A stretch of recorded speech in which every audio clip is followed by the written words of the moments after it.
canales iónicos. ¿Qué son y para qué sirven? Los canales iónicos se encuentran en la membrana plasmática de todas las células y en las membranas intracelulares de los eucariotas. Consisten en proteínas en membrana que permiten el paso rápido de iones inorgánicos a través de membranas. Están compuestos por un pequeño poro limitado por aminoácidos de cadena lateral hidrófila.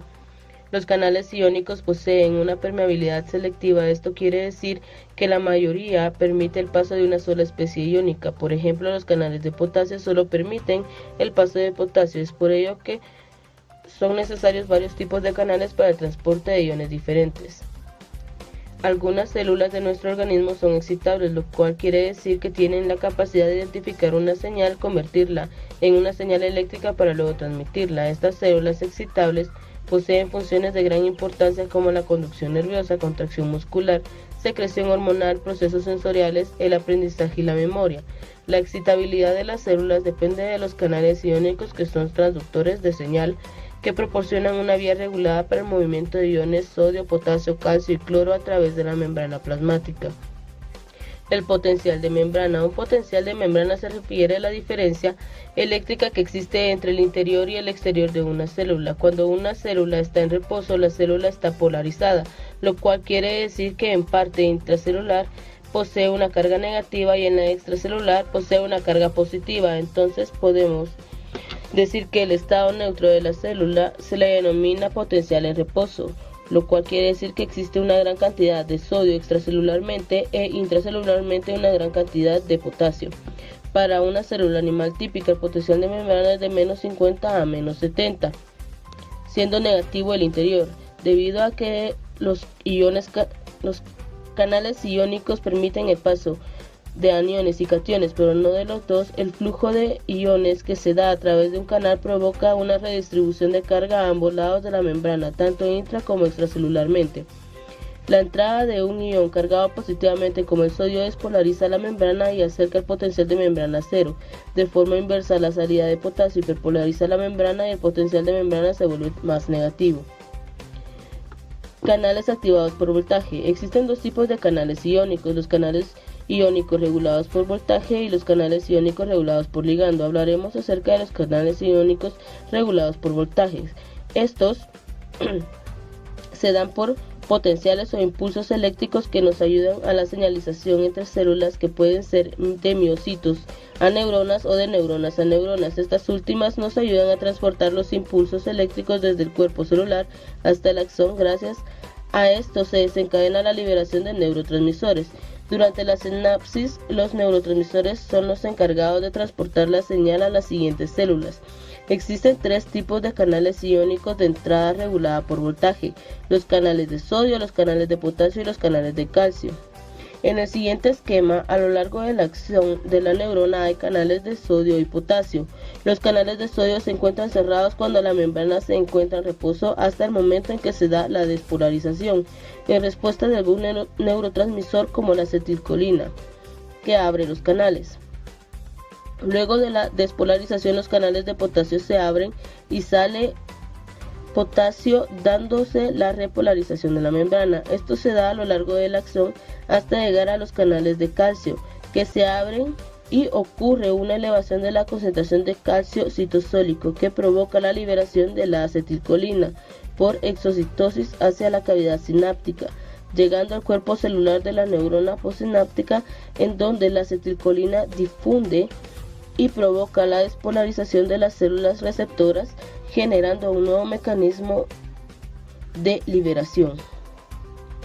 Los canales activados por ligando o químico. Los canales activados o gatillados por ligandos constituyen una subvariedad de canales iónicos que posiblemente aparecieron en el curso de la evolución en respuesta a las necesidades de 1. Reconocimiento de ligandos específicos. 2. Rapidez de respuesta realizable mediante acople funcional en la misma molécula de reconocimiento específico de una señal y flujo iónico. Y 3. Lentitud pero permanencia temporal de la respuesta ante un estímulo específico. Todas las proteínas receptoras, canales gatillados por ligandos, están construidas según principios arquitectónicos semejantes pero no idénticos, respondiendo a una necesidad evolutiva común, que es el reconocimiento del ligando. Los canales, al reconocer su ligando, sufren un cambio conformacional que abre el canal. Las moléculas que entran dependerán de la especificidad del canal. Algunos son exclusivos, otros permiten el paso de moléculas parecidas. Esto es importante en la sinapsis, donde se liberan neurotransmisores. Receptor acetilcolina. Los receptores de acetilcolina o colinérgicos se ubican en el exterior de la membrana celular de las neuronas postganglionares. Estos son complejos proteicos que penetran en la membrana celular. Existen dos tipos, los muscarínicos y los nicotínicos.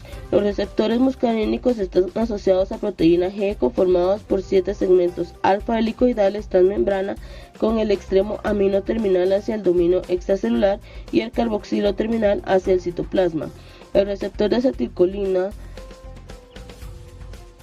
es regulado por ligando. Su estructura consta de 4 subunidades, alfa, beta, gamma y delta. Cada una posee un dominio extracelular integrado por hebras beta, 4 hélices alfa transmembrana y una hélice alfa final en el interior de la célula. Posee simetría pentagonal. La acetilcolina se une a las interfaces alfa, gamma y alfa, delta. Ambos se activan al unirse la acetilcolina al dominio extracelular, lo que modifica su estructura, que hace rotar los 5 segmentos alfa que revisten al poro transmembrana. En estos segmentos existen residuos de aminoácidos pequeños polares o neutros y grandes apolares. Cuando se encuentra cerrado el canal, los residuos grandes forman un anillo hidrofóbico que disminuye grandemente el diámetro del poro, mientras que al unirse la acetilcolina rota los residuos grandes y deja hacia el interior a los residuos pequeños, aumentando el diámetro del poro, permitiendo el paso de iones sodio y potasio. Patologías. Los canales iónicos pueden perder su función cuando son alterados por la acción de toxinas potentes. Estas toxinas se encuentran muchas veces en la naturaleza a través de ciertos animales, como por ejemplo la mamba negra, que es una serpiente que posee una dendrotoxina, que es una neurotoxina presináptica, los cuales son poderosas bloqueadoras de los canales de potasio dependientes de voltaje, produciendo la ruptura de vesículas sinápticas con una sobreliberación inicial de acetilcolina y evitando así la conductancia de los iones, provocando así un cese súbito en la descarga del neurotransmisor acetilcolina. Esto causa parálisis flácida de los músculos afectados. Otro ejemplo de toxina es la tetrodotoxina, producida por el pez soplador. Actúa sobre los canales de sodio regulados por voltaje. Los neurotransmisores permiten el flujo de 10 millones de iones por segundo y se necesita pocas moléculas de una proteína para realizar funciones. Podemos explicar que las toxinas han utilizado esta característica para actuar sobre los canales iónicos, porque entonces un número pequeño de toxinas con afinidad a los canales iónicos de una neurona tiene un gran efecto negativo en la neuroseñalización en todo el cuerpo.